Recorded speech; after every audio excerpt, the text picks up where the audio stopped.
El programa Empresarios de Acá es declarado de interés ministerial por el Ministerio de Industria, Energía y Minería. Presenta Claro.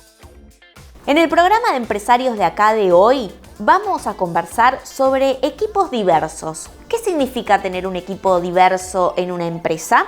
Y para esto convocamos a Jessica Charamelo, que es gerente de Cultura y Talento de Hyatt Centric Montevideo. También vamos a conversar sobre el resultado que están teniendo las empresas del sector de cannabis en lo que es producción y comercialización en Uruguay. Convocamos a Andrea Kruchik, que es fundadora de la empresa IBI.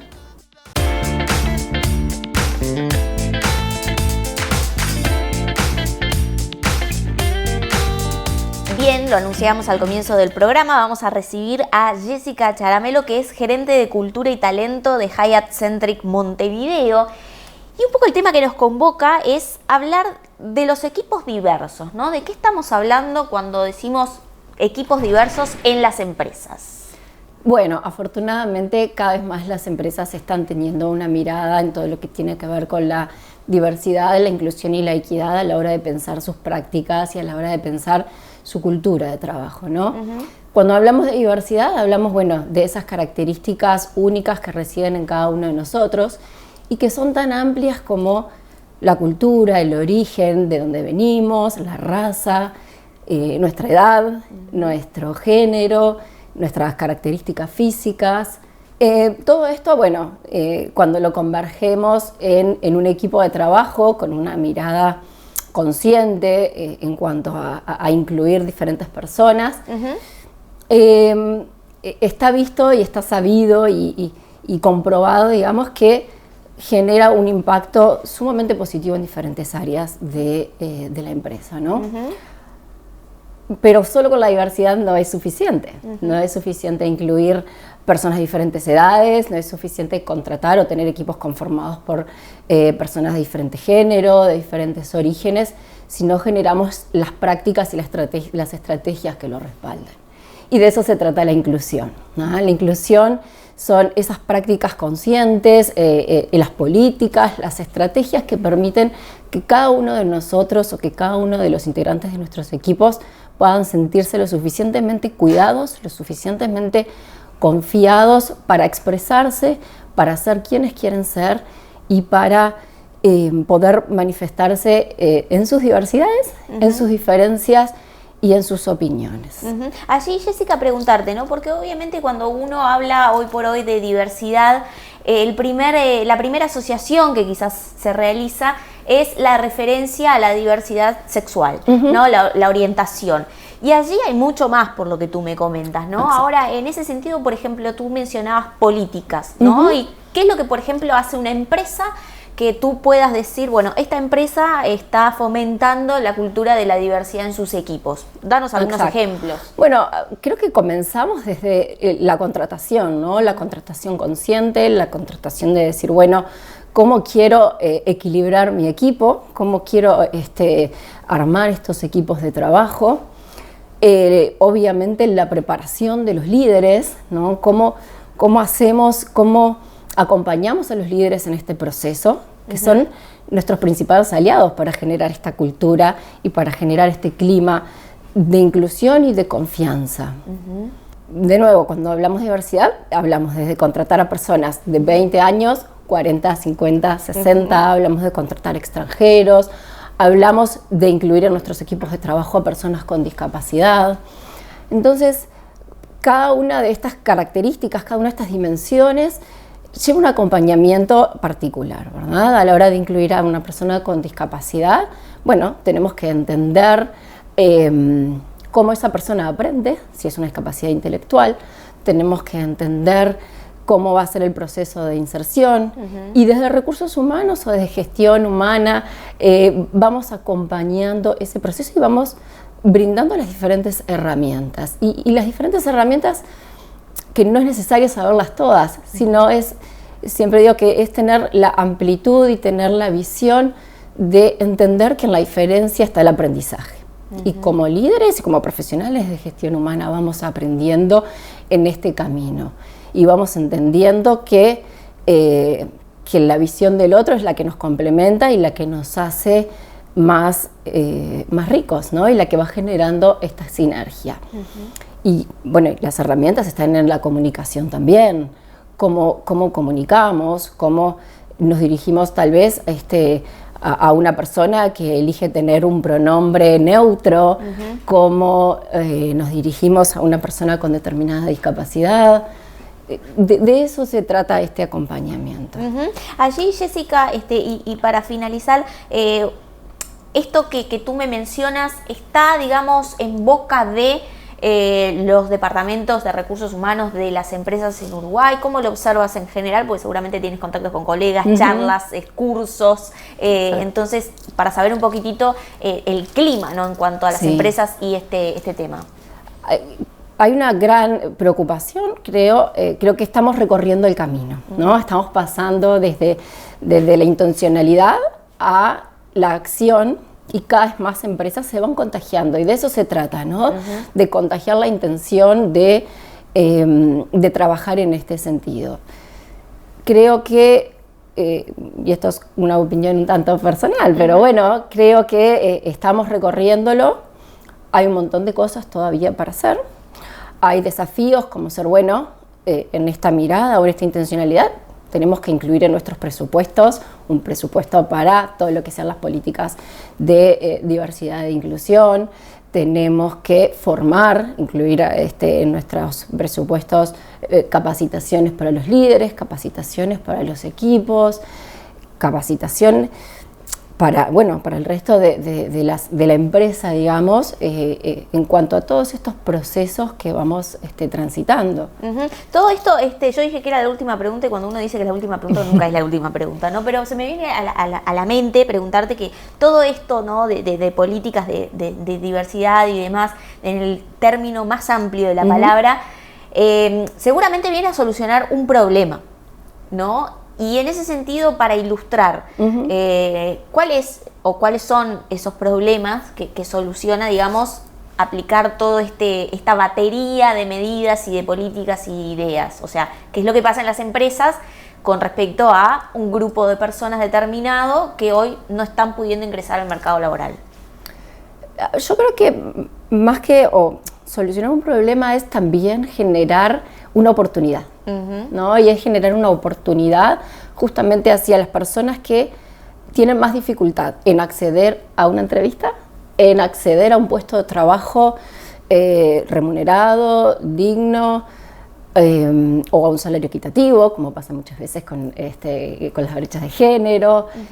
Creo que si cambiamos la visión y si logramos transmitir y si logramos concientizar a los principales líderes de las empresas los beneficios, ¿no?, y cómo impacta todas las políticas de inclusión y diversidad positivamente, ya sea en el clima laboral, ya sea en la sinergia de los equipos de trabajo. Está comprobado que equipos de ventas, de marketing, conformados por integrantes diversos, son de un 25 a un 35% más creativos y tienen un mayor entendimiento de las necesidades y de las preocupaciones de sus clientes.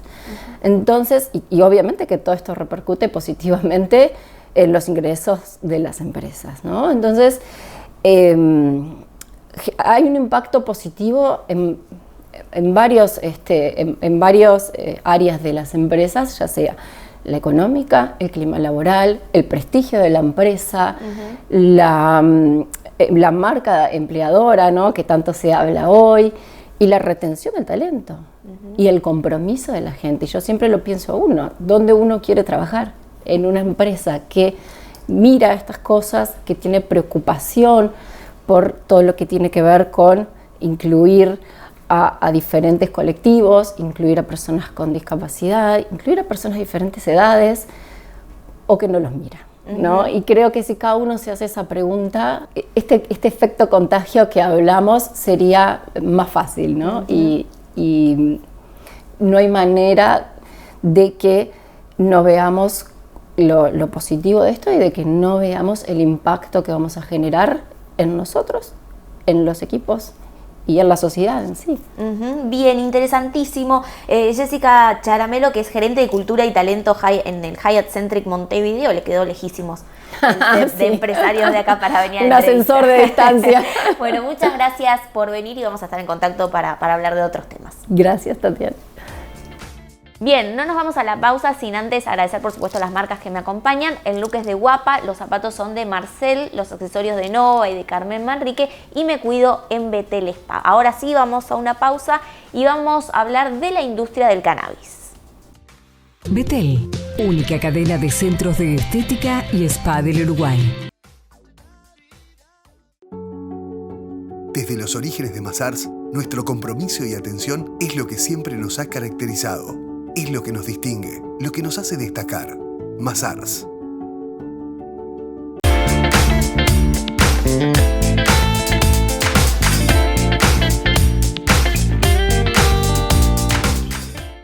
Presenta Mazars. Auditoría, contabilidad, outsourcing, impuestos, compliance, capital humano, legales. www.mazars.com.uy.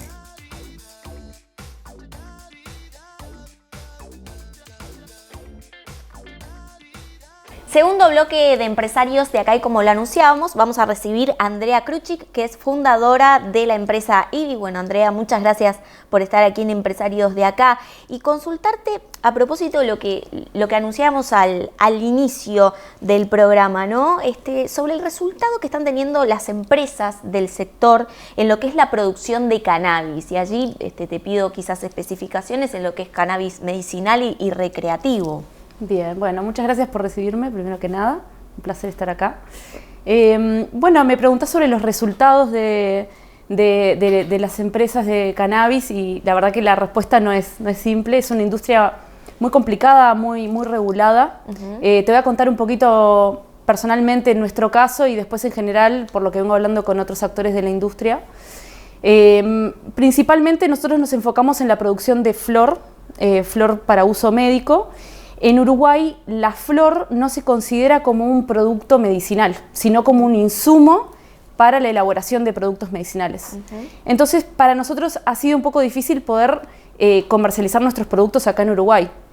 De hecho, todas las flores que se producen en Uruguay son para exportación.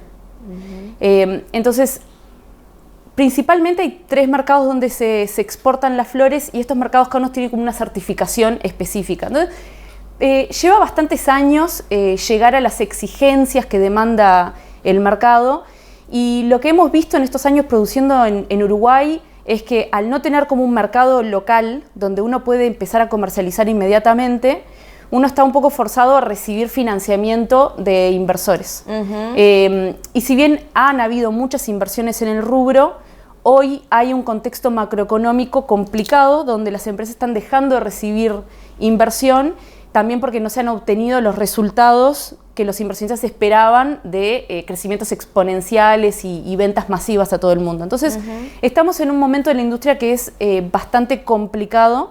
Se empezó exportando lo que era la flor para uso industrial, después se pasó a exportar la flor para uso médico. Hoy los costos en Uruguay siendo tan altos y habiendo otros países en el mundo que ahora están exportando a un costo inferior como Colombia o Sudáfrica, hace que la competencia también sea muy grande. Así que estamos cerrando un año 2022 bastante complicado para la industria de cannabis y bueno, esperamos que de a poco vaya mejorando. Allí lo que observo a partir de lo que tú me cuentas es un problema de regulación que no permite la comercialización aquí, por ejemplo, de la flor, que le permitiría eso, por ejemplo, a otras industrias procesar, tener marca propia. ¿Qué permitiría una apertura allí? Creo que lo principal de poder comercializar la flor en Uruguay como producto final, primero que nada aclarar que el producto flor es el producto medicinal más popular en los mercados más grandes del mundo, como son Alemania, Australia, Israel. Entonces, bueno, está probado como su uso medicinal, entonces que se puede usar en Uruguay sería como un aire para todas las empresas, ¿no? También hay empresas que se dedican a la producción de lo que son las gotitas de cannabis, pero hay solo un tipo de gotitas que son de CBD, del componente no psicoactivo, que se vende en farmacia, pero son bastante caras y la concentración de cannabinoides es muy bajita. Entonces falta un poco de diversidad de productos ahí, que sin duda tiene que ver con la parte regulatoria que vos mencionabas, ¿no? Allí hay cierta, supongo que obviamente tú formas parte de la Cámara, además tenés contacto con otros colegas y demás, ¿entienden que puede haber quizás desilusión en cuanto a, por ejemplo, como política de Estado, darle apertura a lo que es la producción de cannabis y demás, y hoy encontrar ciertas barreras que no permiten que se desarrolle, como tú me lo estás mencionando, como esperarían? Sí, o sea, algo que es importante destacar, como para no ser también tan crítico y pesimista con el país de uno, ¿no? Es que es una industria nueva donde Uruguay fue pionero y no tenía como un referente a seguir, pero bueno, se fue quedando un poco atrás y falta desarrollar bastante la reglamentación. O sea, la reglamentación no se puede quedar estática, tiene que seguir evolucionando con la industria. Y así poder aprovechar las distintas oportunidades y distintos canales que se van abriendo para la comercialización. Creo que eso ayudaría bastante a la evolución de la industria, sin duda. Allí, Andrea, hablabas de interés en inversores y demás. Por ejemplo, para quien no conoce cómo se maneja estos capitales, lo que se aseguran es la producción para después comercializar en el mundo. ¿Cómo es esas vías de financiamiento que tú estabas mencionando, que hoy por hoy la industria, básicamente como comentabas, se está manteniendo a partir de eso también? Sí, creo que Uruguay fue muy bueno promoviendo la inversión, siempre es muy bueno promoviendo la inversión en el país. Trabajamos mucho con Uruguay 21 y ha hecho un trabajo excelente en el posicionamiento de la marca país también en el rubro de cannabis. Pero como la reglamentación no acompañó, hay muchas inversiones que se hicieron y hoy están un poco paradas. O sea, hay infraestructura que se ha desarrollado en Uruguay que es de primer mundo, de primera calidad, pero no se está pudiendo ocupar por la falta de movimiento que hay, por no tener este mercado local para generar los ingresos que los inversionistas quieren ir viendo, entendiendo que para llegar a mercados los más exigentes del mundo en lo que es la flor medicinal se precisan muchas certificaciones que llevan años. Entonces, bueno, empezar a vender a nivel local requiere cambios normativos que ya hace tiempo que se vienen precisando en Uruguay, en varios de las vetas en donde se puede desarrollar productos a base de cannabis. Más allá de la exportación, el desarrollo en el mercado local haría la diferencia, porque muchas veces los empresarios, bueno, obviamente que marcan una realidad, que el mercado es muy chico, pero allí haría una diferencia para la industria. Sí, o sea, en el corto plazo hace una gran diferencia. Los mercados de cannabis más grandes del mundo, igual estamos hablando de 100.000 pacientes. Uruguay, según Monitor Cannabis, que ha hecho varios estudios acerca del consumo de cannabis medicinal en Uruguay, medicinal y recreativo, apunta a cientos de miles de pacientes uruguayos que hoy consumen productos de cannabis, pero del mercado ilícito. Entonces, si Uruguay de alguna manera legalizó el cannabis con este fin de dar término o bajar el consumo ilícito, y creo que en lo recreativo ha logrado un poco de eso, pero se generó toda una industria de cannabis medicinal que hoy está siendo abastecida principalmente por el mercado ilícito, y que si se regula un poco más lo que es el acceso a cannabis medicinal en Uruguay, no solo daría un aire a los empresarios uruguayos, sino que daría acceso a los pacientes que hoy tanto lo necesitan y que están consumiendo productos que no son seguros. Comprendido, clarísimo. Andrea, vamos a ir al último bloque de empresarios de acá y justamente vamos a hablar de esto que mencionabas, último, del acceso de los uruguayos a lo que es el cannabis medicinal y también el recreativo. Así que te invito a que te quedes al próximo bloque. Vamos a una pausa y enseguida regresamos. Álamo, inmuebles logísticos e industriales. Somos el escritorio líder en la comercialización de predios logísticos e industriales de Uruguay. Más de 1 millón de metros cuadrados comercializados. Contáctenos al 092-391-927, al 2708-1288 o visite nuestra web alamologística.uy. Álamo, inmuebles logísticos e industriales.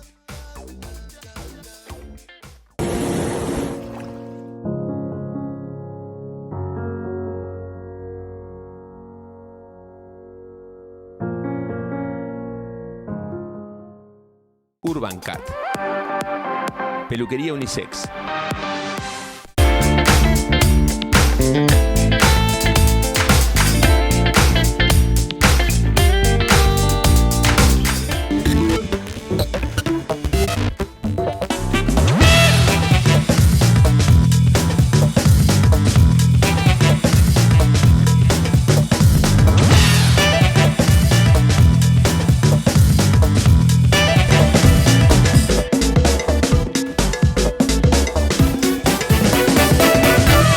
Empresarios de Acá se realiza en Hotel Hyatt Centric Montevideo. Tercer y último bloque de empresarios de acá, como siempre agradecemos a Samsung por toda la tecnología que nos provee para hacer este programa y nos está acompañando en el ciclo 9 de este espacio. Estamos en diálogo con Andrea Kruchik, que es fundadora de la empresa IBI, y a propósito dejamos una pregunta casi que planteada en el bloque anterior, ¿no? De cómo observa el acceso, ¿no?, efectivo de los uruguayos a lo que es cannabis medicinal, cannabis recreativo. Allí quizás hablar un poco de la sinergia de clubes canábicos, industria, farmacias. ¿Qué se puede decir allí? Se puede decir mucho. Básicamente hoy, del punto de vista recreativo, las personas tienen acceso a las flores que se venden en farmacia. Un poco el objetivo de la venta en farmacia, que son empresas que de alguna manera proveen al gobierno, era tener un acceso económico, accesible a toda la población para que dejaran de consumir del mercado ilícito. Y creo que en eso Uruguay fue bastante exitoso. Un poco de las quejas de los uruguayos es que el cannabis en farmacia no tiene los niveles de THC, de la parte psicoactiva que les gustaría. Entonces, por eso muchos deciden por la opción de irse a un club donde pueden obtener más variedades y con concentraciones de cannabinoides más altos. Nosotros un poco lo que vemos es que comparándonos con otros países como Canadá o Estados Unidos, hoy en Uruguay en los clubes y en las farmacias se venden las flores, pero hay muchos más productos que se podrían vender desde el punto de vista recreativo, como son los alimentos con cannabis, incluso gotitas, pero para uso recreativo, un montón de derivados de cannabis que en otros países son muy populares y que en Uruguay solo se pueden acceder a través del mercado ilícito. Y estos mismos productores que producen gotitas, cremas y derivados de forma ilícita son los que están proveyendo a pacientes que obviamente requieren de un cuidado mucho más especial y cauteloso, porque capaz que su sistema inmune no es muy fuerte. Entonces, eso genera como un problema para los reguladores, ¿no?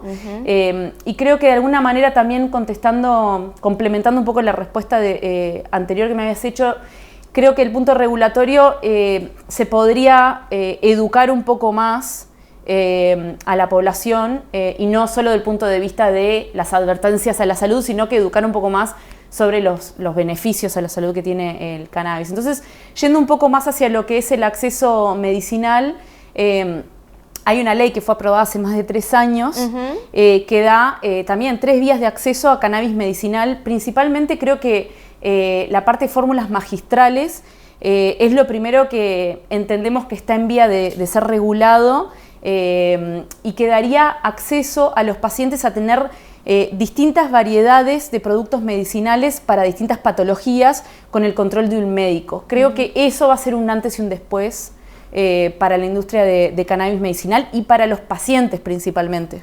¿Eso está en agenda legislativa, por ejemplo? Sí, ya salió de la órbita de salud pública, que era lo más complicado, porque como hablábamos antes, es una industria nueva y es muy difícil reglamentar algo que nunca se ha hecho, ¿no?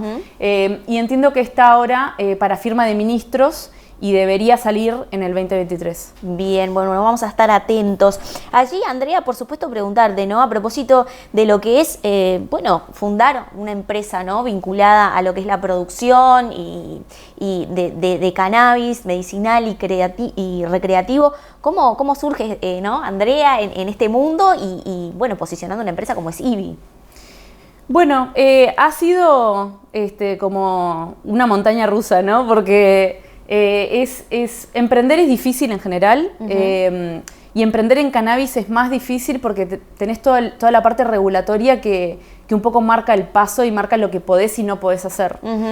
Nosotros vinimos a Uruguay, yo estuve viviendo muchos años en el extranjero, conocí a mi marido en Israel y nos vinimos a Uruguay a emprender en este rubro, entendiendo que Uruguay, siendo el primer país en el mundo en legalizar el cannabis a nivel país, era como el lugar ideal donde emprender y bueno, y también donde empezar una familia, ¿no? ¿Sos uruguaya? Soy uruguaya, pero toda mi vida adulta la viví en el extranjero y bueno, ahora volvimos acá, empezamos una familia y bueno, emprender y armar una familia al mismo tiempo, no sé si fue buena idea. Pero se logró. Sí, se viene manejando, pero un poco lo que siempre buscamos con mi marido es paciente, estuvimos viviendo unos años en California y si bien él todavía consume su medicamento farmacéutico que le controla un poco el sistema autoinmune, el cannabis siempre fue algo que lo ayudó muchísimo a manejar sus síntomas y sobre todo a manejar el estrés, que es el disparador de sus síntomas, ¿no? Entonces, de alguna manera, nosotros los dos siendo emprendedores, siempre buscamos emprender algo que de alguna manera nos resuelve un problema a nosotros. Y vinimos a Uruguay buscando una solución que no solo resolviera su problema de salud, sino que pudiera ser una solución para muchas personas. Y bueno, nos encontramos produciendo cannabis medicinal, flores que podíamos exportar, pero que él no tenía acceso a su propia flor. Entonces, un poco la decisión nuestra de pasarnos ahora al sistema recreativo no es cambiar lo que queremos hacer, porque siempre quisimos apuntar a lo que es el bienestar de las personas. La industria de cannabis se polarizó un poco a lo que es cannabis medicinal, pero bajo estándares farmacéuticos, y cannabis recreativo como si fuera algo, bueno... la liberación. Sí, como que fuera como un viva la pepa y bueno, tomo alcohol, fumo cannabis. Y en realidad hay un punto medio, que es la industria de bienestar.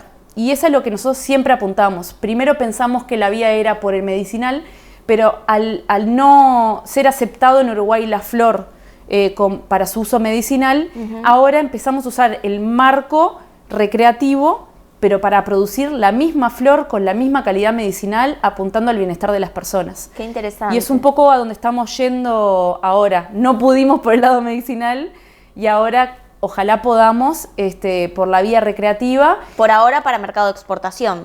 Hemos exportado, hemos exportado flores, pero queremos dar acceso a los pacientes uruguayos primero y empezar a posicionar nuestra marca IBI, con este concepto de life pero lived, que es una vida mejor vivida, que es un poco nuestra experiencia personal o lo que vamos aprendiendo en el camino, porque todavía no tenemos las respuestas, pero es cómo creemos que se puede vivir mejor. Y el cannabis no es la respuesta a todo, o sea, obviamente algo que aprendimos en este camino es que el estilo de vida con menos estrés, en contacto con la naturaleza, siendo más consciente de lo que uno come, de la actividad física y sobre todo la salud mental, es crucial para alcanzar ese bienestar. Y creemos que el cannabis tiene un rol muy importante en obtener ese bienestar, porque te da cierta conexión en consumos bajos, porque a veces el recreativo es irse un poco de mambo, pero en el consumo para bienestar hablamos de alguna manera microdosis, consumo muy bajito, que te ayuda a estar más presente contigo mismo, más presente con el entorno y desarrollar un poco más la empatía, que creo que eso a nosotros a nivel personal nos ayuda a estar mejor y a llevar un estilo de vida como más tranquilo y más sostenible en el tiempo. Me encanta. Yo no sé ustedes, yo compré. Ya todo esto ya me quedo hablando después con ella después de la pausa de que terminemos. A propósito de esto que tú mencionabas, ¿no? De lo que es el concepto de bienestar, en julio del año pasado la empresa adquirió La Tertulia. La Tertulia es la icónica propiedad construida por Susana Jiménez en Garzón, aquí en Uruguay, y allí el objetivo es crear el primer centro de bienestar canábico de Latinoamérica. No sé si ya está operativo o en vías de, ¿cuál es el plan allí? Sí, la verdad es que mi agradecimiento a Susana, porque tuvo muy buen gusto en adquirir esa... En realidad ella hizo la propiedad, encontró un punto mágico ahí por las sierras de Garzón y armó una propiedad que, o sea, va muy en tono con el entorno, construida de la misma piedra, con una piscina incrustada en la piedra que es espectacular y desde mi punto de vista en los mejores atardeceres del Uruguay. Cuando adquirimos esa propiedad teníamos esa visión de crear un centro de bienestar, al principio con las licencias de cannabis medicinal y ahora creando un club con la misma infraestructura y el mismo estándar de calidad, pero con la idea de que primero los uruguayos y ojalá más adelante los turistas tengan acceso a una membresía que incluye las flores de cannabis, pero una experiencia muy curada. O sea, nosotros tenemos mucha información sobre las distintas genéticas que manejamos y con la ayuda de médicos asesorar a las personas en las distintas variedades para qué situación o para qué condición médica conviene utilizarlas, y también combinar eso con alimentación saludable y con actividades que mejoren el bienestar de las personas y que les ayude a tomar más conciencia sobre qué es lo que les hace bien. ¿Ya está operativo? Mira, esta temporada está operativa la parte de eventos Sí. y alquileres. Hemos tenido ahora los primeros alquileres donde la gente se viene a hospedar ahí y lo hemos combinado con actividades de bienestar, obviamente sin incluir la parte de cannabis. El club en un mes por ahí va a estar activo Sí. y vamos a estar recibiendo los primeros miembros del club y vamos a estar haciendo las primeras experiencias con los miembros. Bien. Y esperamos que de acá a la temporada que viene se regule el turismo canábico. Hay un diputado, Eduardo Antonini, que hizo una propuesta de ley que hoy está esperando la aprobación y que con esta propuesta de ley esperamos se pueda abrir un poco lo que es la venta de cannabis, de flores de cannabis, de parte de los clubes canábicos a los turistas que vienen a visitar el país. Y la verdad es que miles de turistas hoy vienen a Uruguay buscando cannabis y van al mercado ilícito porque es lo que pueden acceder. Entonces también resuelve ese problema a nivel regulatorio de inclinar la balanza más hacia lo que es el mercado legal, ¿no? Bien, clarísimo. Andrea Kruchik, fundadora de la empresa IBI, muchas gracias por venir a Empresarios de Acá e ilustrarnos lo que está sucediendo en la industria y también contarnos obviamente sobre iniciativas nuevas, así que te esperamos en otra oportunidad. Muchas gracias a ti. En el programa de hoy vimos cómo las empresas que incluyen diversidad en sus equipos, y cuando hablamos de diversidad hablamos de diferentes edades, de personas con discapacidad, de personas de distinto sexo o nacionalidades, cuando incluyen personas diversas, los resultados operativos y al final del día son mejores porque los equipos se potencian. De esto están tomando nota los departamentos de gestión humana de las compañías en Uruguay.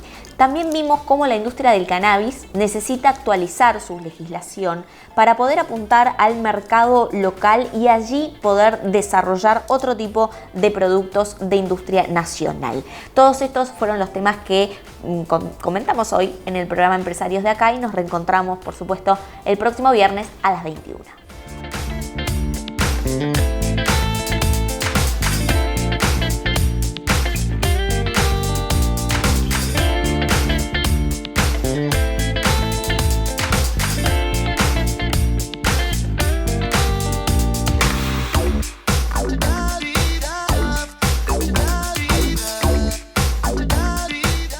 Presentó Claro,